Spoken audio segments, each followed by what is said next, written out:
আমাদের জিহ্বার মধ্যে থাকবে কি? কথা বলেন, জিহ্বায় থাকবে কি? এজন্য বিশ্বনবী বললেন আফদালুয যিকরি লা ইলাহা ইল্লাল্লাহ, আল্লাহর কাছে সবচাইতে প্রিয় জিকির হলো লা ইলাহা ইল্লাল্লাহ। আবার বিশ্বনবী বললেন আহাব্বুল কালামে ইলাল্লাহি আরবাআ, আল্লাহর কাছে সবচাইতে প্রিয় কথা হলো চারটা। কয়টা? সুবহানাল্লাহ, আলহামদুলিল্লাহ, লা ইলাহা ইল্লাল্লাহ। সুবহানাল্লাহ,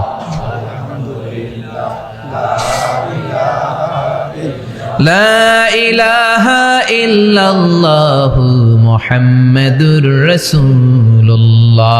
সুবহানাল্লাহ পড়েন। চারটা কথা আল্লাহর কাছে সবচেয়ে প্রিয়। একটা হচ্ছে সুবহানাল্লাহ, আর একটা হচ্ছে আলহামদুলিল্লাহ, আর একটা হচ্ছে লা ইলাহা ইল্লাল্লাহ, আর একটা হচ্ছে আল্লাহু আকবার। এই যে শুরুতে তিনটা তাকবীর দিছি, এই তাকবীরটা আল্লাহর প্রিয় কথা যে চারটায়, চারটার মধ্যে একটা আছে না নাই? আওয়াজ করে পড়েন আল্লাহু আকবার। সবচেয়ে প্রিয় আল্লাহর কাছে এই চারটা কথা। লা ইয়াদুররুকা বিআইয়িহিন্না বাদাতা, বিশ্বনবী বললেন এই চারটার যেটা দিয়ে শুরু করতে মন চায় করো, কোনো সমস্যা নেই। সুবহানাল্লাহ পড়েন। এজন্য ফরজ নামাজের পরে এই তাসবিহগুলো পড়বেন। আব্দুল্লাহ ইবনে আমর ইবনে আস তিনি বর্ণনা করেন, আমি বিশ্বনবীকে আঙ্গুলের গিরা দিয়ে এই তাসবিহগুলো পড়তে দেখেছি। রাআইতুন নাবিয়্যা সাল্লাল্লাহু আলাইহি ওয়াসাল্লাম ইয়াকিদু তাসবিহা বিয়ামিনি, আমি বিশ্বনবীর ডান হাতের আঙ্গুলের গিরায় এই তাসবিহগুলোকে পড়তে দেখেছি। পড়তে রাজি আছেন? ডান হাত তোলেন, এই আঙ্গুলের করের মধ্যে এইভাবে রাখেন, এইভাবে রেখে নামাজের পরেই সুবহানাল্লাহ আলহামদুলিল্লাহ পড়তে রাজি আছেন? সুবহানাল্লাহ 33 বার, আলহামদুলিল্লাহ 33 বার, আল্লাহু আকবার 33 বার। পড়তে রাজি আছেন সবাই? আল্লাহ তুমি কবুল করো। ফরজ সালাতের পরে আমরা মুনাজাত দেওয়ার জন্য পাগল হয়ে যাই। আসসালামু আলাইকুম ওয়া রাহমাতুল্লাহ, আসসালামু আলাইকুম ওয়া রাহমাতুল্লাহ, আমিন ইয়া আরহামার রাহিমিন। আছে না নাই? আছে। চান্দলায় মনে হয় নাই? আছে। কিন্তু বিশ্বনবী সালাম ফেরানোর পরে সর্বপ্রথম যে আওয়াজটা করতেন সেটা হচ্ছে আল্লাহু আকবার। এরপর 3 বার পড়তেন আস্তাগফিরুল্লাহ, আস্তাগফিরুল্লাহ, আস্তাগফিরুল্লাহ। এরপর আয়াতুল কুরসি একবার। কয়বার? একবার। মান ক্বারা আয়াতুল কুরসি দুবুরা কুল্লি সালাতিন মাকতুবা লাম ইয়ামনাহু মিন দুখুলিল জান্নাতি ইল্লাল মাউত। প্রত্যেক ফরজ সালাতের পরে যে একবার আয়াতুল কুরসি পড়ে তার জান্নাতে ঢোকার ক্ষেত্রে আর কোনো বাধা থাকে না, একটা জিনিস ছাড়া, সেটা হচ্ছে মরণ। লোকটা মরে না তাই জান্নাতে যায় না, মরলেই জান্নাতি। আল্লাহু আকবার। এরপরে 33 বার সুবহানাল্লাহ, 33 বার আলহামদুলিল্লাহ, 33 বার আল্লাহু আকবার। সবশেষে মিলাবেন লা ইলাহা ইল্লাল্লাহ ওয়াহদাহু লা শারীকা লা লাহুল মুলকু ওয়া লাহুল হামদু ওয়া হুয়া আলা কুল্লি শাইইন কাদির। এরপরে পড়তেন আল্লাহুম্মা আনতাস সালাম ওয়া মিনকাস সালাম তাবারাকতা ইয়া যাল জালালি ওয়াল ইকরাম। এরপরে পড়তেন আল্লাহুম্মা লা মানিআ লিমা আ'তাইতা ওয়া লা মু'তিয়া লিমা মানা'তা ওয়া লা ইয়ানফা'ু যাল জাদ্দি মিনকাল জাদ। এরপরে পড়তেন আল্লাহুম্মা ইন্না নাসআলুকাল হুদা ওয়াত তাকা ওয়াল আফাফা ওয়াল গিনা। এরপরে পড়তেন আল্লাহুম্মা আ'ইন্না আলা যিকরিকা ওয়া শুকরিকা ওয়া হুসনি ইবাদাতিক। সুবহানাল্লাহ পড়েন। কত তাসবিহ, কত দোয়া। আবার ফজরের সময় পড়তেন আল্লাহুম্মা বিকা আসবাহনা ওয়া বিকা আমসাইনা ওয়া বিকা নাহইয়া ওয়া বিকা নামুতু ওয়া ইলাইকান নুশুর। সুবহানাল্লাহ বলেন। এগুলো পড়ে না? আল্লাহুম্মা আমিন ইয়া আরহামার রাহিমিন। কত বড় ডাকাত। ফরজ সালাতের পরে তাসবিহগুলো পড়বেন? কথা বলেন, পড়তে রাজি আছেন সবাই? আর তাসবিহ শেষ হলে দোয়া করেন, সমস্যা নাই। দোয়া করতে হবে কার কাছে? বিশ্বনবী বললেন দোয়া মুখুল ইবাদা, দোয়া হলো ইবাদতের নির্যাস। যার দোয়া নাই ওর কিচ্ছু নাই। দোয়া করেন নাই তো নামাজে কাজ হবে না, দোয়া করেন নাই রোজায় কাজ হবে না। কথা কন। আর দোয়া মুখুল ইবাদা, দোয়া হচ্ছে ইবাদতের নির্যাস। আবার তিরমিজির বর্ণনায় বললেন আর দোয়া হুয়াল ইবাদা, দোয়াটাই নাকি ইবাদত। দোয়াটা ইটসেলফ, এইটাই ইবাদত। নামাজ যেমনি ইবাদত, রোজা যেমনি ইবাদত, হাত তুলে যে দোয়া করলেন এইটাও ইবাদত। সুবহানাল্লাহ পড়েন। এটা মুমিনের ওয়েপন, সিলাহুল মুমিন। সাপ্লিকেশন, দোয়ার ইংরেজিতে বলে সাপ্লিকেশন। সাপ্লিকেশন is the weapon of believers. এটা বিশ্বাসীদের অস্ত্র। সবকিছুর কারামতি যেখানে শেষ, দোয়ার কারামতি ওইখানে। এরকম অনেক শুনবেন ক্যান্সারে আক্রান্ত, দুরারোগ্য ব্যাধি, বাংলাদেশের চিকিৎসা শেষ, ইন্ডিয়া গেছে, কয় বাঁচবো 3 মাস। কয় মাস? এরপরে 7 বছর বাইসা ছিল। কেমনে বাঁচলো? কেমনে? দোয়া। দোয়ার পাওয়ার আছে না নাই? তবে দোয়াটা দোয়ার মতো হতে হবে। সিনসিয়ার দোয়া ইজ লাইক এ মিসাইল।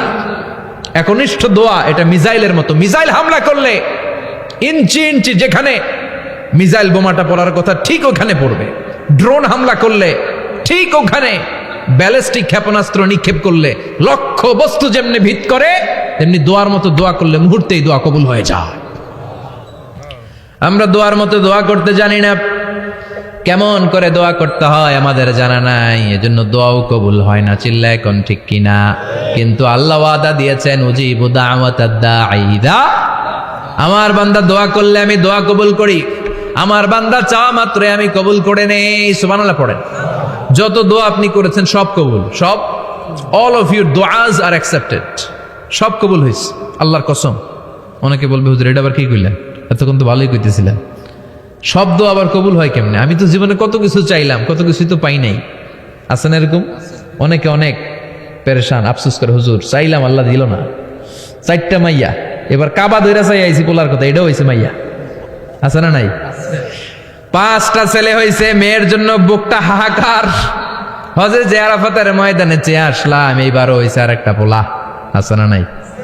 কত কিছু চাইলাম, পাইলাম না হুজুর, দিল না আল্লাহ। বলে না আপনার সব দোয়া কবুল, তবে কবুল হওয়ার 3টা সিস্টেম আছে। কয়টা? চান্দোলার ভাইয়েরা মনে থাকবে? কয়টা? আপনি যত দোয়া করছেন সব কবুল, কারণ আল্লাহর কাছে কিছু চাইলে আল্লাহ ফিরায় দিতে জানে না, আল্লাহ জানেই না কেমনে ফিরায় দিতে হয়। সুবহানাল্লাহ কোন? চাওয়া মাত্রই আল্লাহ বলে অ্যাকসেপ্টেড, যা কবুল, দিব দিব না এটা বলতে জানে না, চাওয়া মাত্রই বলে দিব। 3 সিস্টেম। নাম্বার 1, আপনি আল্লাহর কাছে দোয়া করলেন, চাইলেন, আল্লাহ বলে দিব, বলেই তিনি দিয়ে দেন আর আপনি খুশি হয়ে যান, পেয়ে গেলেন।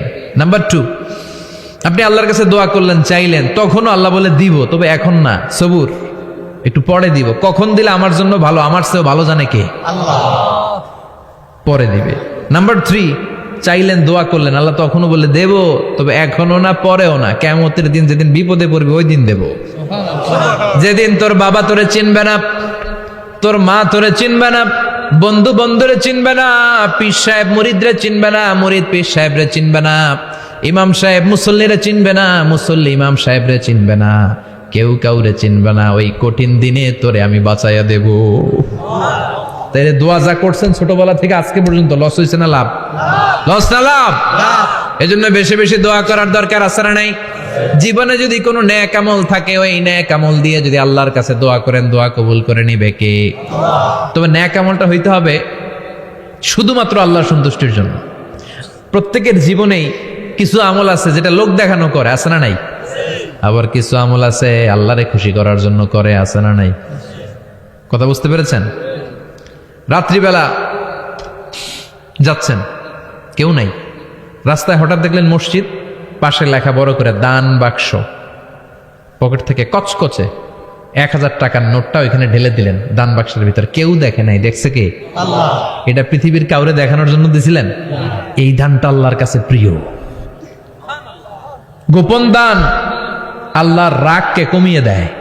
আল্লাকা সিররুন ইনদাল্লাহ বাইনাকা আনতা ওয়া বাইনাল্লাহ, আল্লাকা সাদাকাতুন তাখফা লা ইয়ালামুহা ইল্লাল্লাহ। সুবহানাল্লাহ বলেন।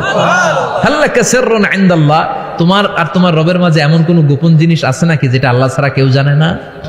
তোমার কোনোদিন কোনো গোপন দান আছে নাকি যেটা আল্লাহ ছাড়া কেউ দেখেনি? ওই দানটা আল্লাহর কাছে প্রিয়। চিল্লায় বলেন ঠিক কি না?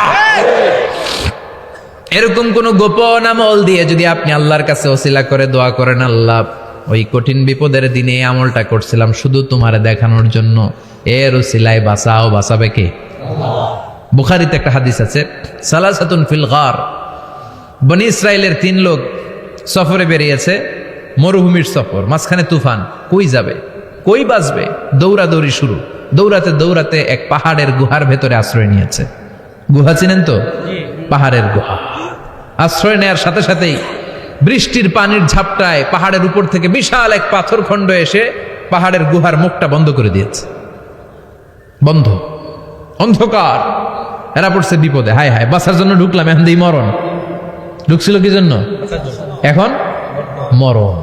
বিশাল পাথরের খণ্ড এসে গুহার রাস্তাটা বন্ধ করে দিয়েছে। 3 জন গায়ে যত শক্তি ছিল ধাক্কায়ও পাথর সরাইতে পারে না। হায় হায়, অক্সিজেন ভিতরে যা আছে আধা ঘন্টা শেষ হয়ে যাবে, বা কি করে বাঁচবো, বাঁচার উপায় নাই। চিল্লা ফাল্লা শুরু হয়ে গেল, কান্নাকাটি শুরু।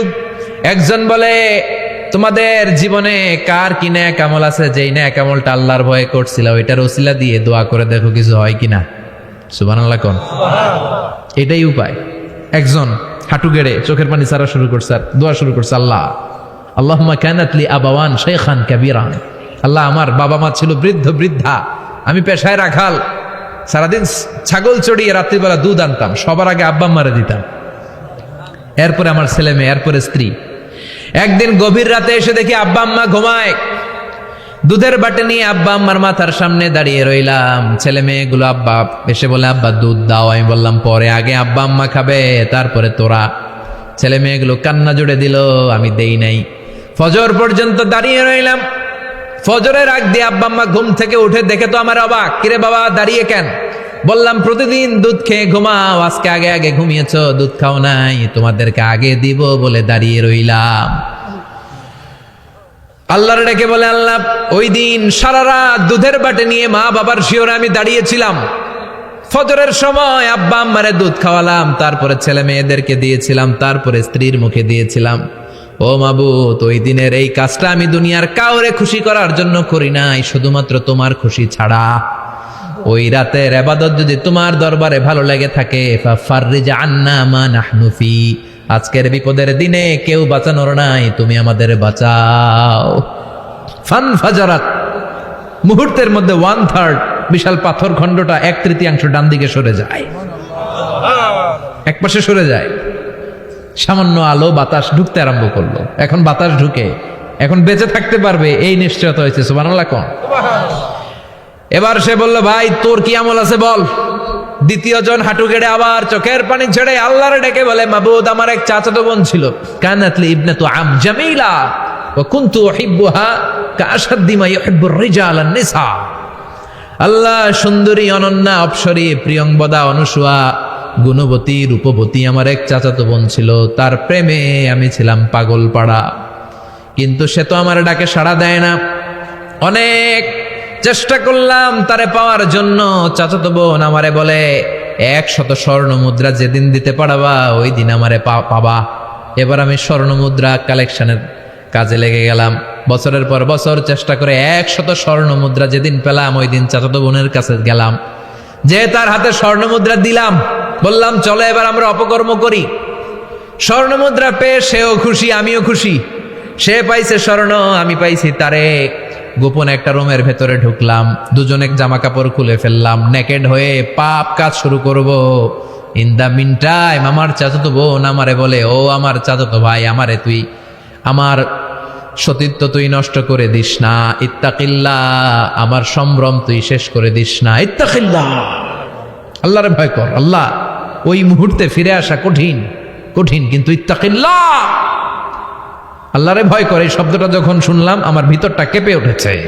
আমি মুহূর্তে তোমার ভয়ে জামা পড়ে ওই রুম থেকে চিৎকার মেরে বেরিয়ে গিয়েছি। আল্লাহ সেদিন আমি পাপ কাজ করি নাই, সেদিন আমি মনের খায়েশ মিটাই নাই, তোমার ভয়ে সেদিন আমি দৌড়ে পালিয়েছি। ওই দিনের ইবাদতটা আমলটা যদি তোমার কাছে ভালো লেগে থাকে, ফাফাররিজ আন্না ফিমা নাহনু ফি, আজকে যে